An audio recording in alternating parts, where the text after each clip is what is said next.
Thank you. Good afternoon. I feel very privileged to be on this panel, particularly because George Orwell has been a beacon for some of us Burmese. When we read Burmese Days, in college, a long time, that's probably about almost 25, 30 years ago. What struck me was here he was the imperial police officer serving the British Empire, but he had the intellectual honesty to see through the system that the nature of the system that he was serving. He called Pax Britannica a system of theft. And so, reading it as an 18, 19-year-old boy, I was like, how could he possibly criticize his employer in his country? But I think that has been a major source of inspiration, the incident, the encounter, my own encounter with Orwell. And so what I'm going to do in the next 4 to 5 minutes is, instead of going into the details, I'm going to construct an image of Burma, because everything that you hear, you watch, you see, or read in paper or media, it's a construction. And so what I want to do is, having said that, I want to say that this is my own particular construction of Burma from Orwellian perspective. Well, before we can talk about what future holds for Burma, or how the current election narrative or the story will play out in the next 6 to 9 months, I think we need to know what it is that we're talking about when we say Burma. What is Burma? There are different Burmas. The Burma under direct military control, the Burma or civil war zone, the Burma where the ceasefire groups operate, or the Burma where the 25,000 dissidents, including Aung San Suu Kyi, are in incarceration, or the Burma where a vast majority of people live in abject poverty. Or Burma with massive human rights violations year in, year out. And so we need to know what it is that we're talking about. And secondly, I would argue that Burma today is a product of 4 factors. One is the pre-colonial feudal imperial struggles within the Burmese territories, or what we consider Burmese territory. And second is the British imperial rule in Burma that lasted for over a century. The third is the Cold War, nearly 50 years of Cold War. And the fourth, post-Cold War period where the corporate-driven globalization has been progressing. And so we cannot understand the Burmese future or the politics within the confines of Burmese national territories without bringing in the external forces and external factors. And also we need to know where Burma is located. We are sandwiched between the 2 most powerful Asian neighbors, China and India.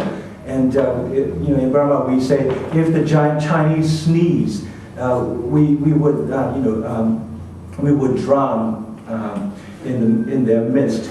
And the nature of Burma, politically, Burma is a double colony today. And independence in 1947-48 did not mean for many ethnic minorities independence at all. It is actually the Burmese nationalists, both the civilians and the soldiers, attempted to maintain the colonial structures territorially, institutionally, and in terms of the psyche, the dominant psyche of the Burmese majority towards the minority. So what today, after 60 years since independence, what we have is double colony. The Burman-dominated military, the generals and the institution, keeping the Burmese population itself hostage. And second is the very same military, the very same ethnic group holding the minorities in colonial bondage. So that's what I consider a double colony. So what does the future hold for this double colony? Well, I think, between authoritarian military dictatorship and the fully fledged democratization, there are different gray areas where a country can go into. Two things. So whatever happens out of this upcoming elections this year, two things are almost certain. One is Burma is joining a club of nations in the world that are suffering from what is called natural resource curse. Oil-rich nations, natural resource-rich nations in the grip of unscrupulous, corrupt, and dictatorial powers, and be they in Africa or Latin America or Asia. And Burma is well on its way to become one of the natural resource curse countries. And I don't see reversible trend unless there are fundamental changes within the political economy happens. And second, Burma is fast losing its economic sovereignty as the Chinese, the Singaporeans, the South Koreans, the Indians, all the powerful and economically vibrant neighbors moving into the country, vacuuming vast rainforest, vacuuming minerals, vacuuming natural gas and resources, and we are at the moment considered one of the top 10 richest in terms of natural gas deposits, and also there are new finds of oil off the Burmese coast in the Andaman Sea.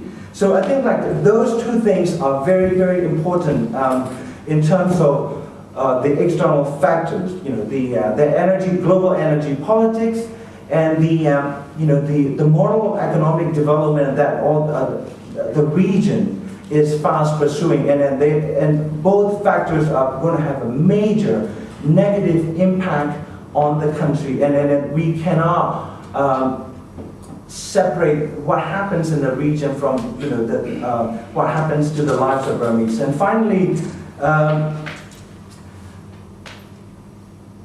the NLD and Aung San Suu Kyi.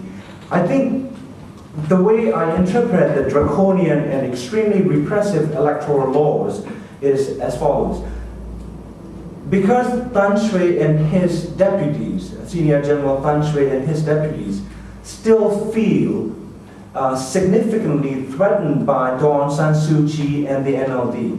Not, the NLD as it exists, but the NLD that could be if the political context becomes a bit more liberal, a bit freer. And not Aung San Suu Kyi under house arrest, but Aung San Suu Kyi at large with the massive popular appeal domestically and international respectability.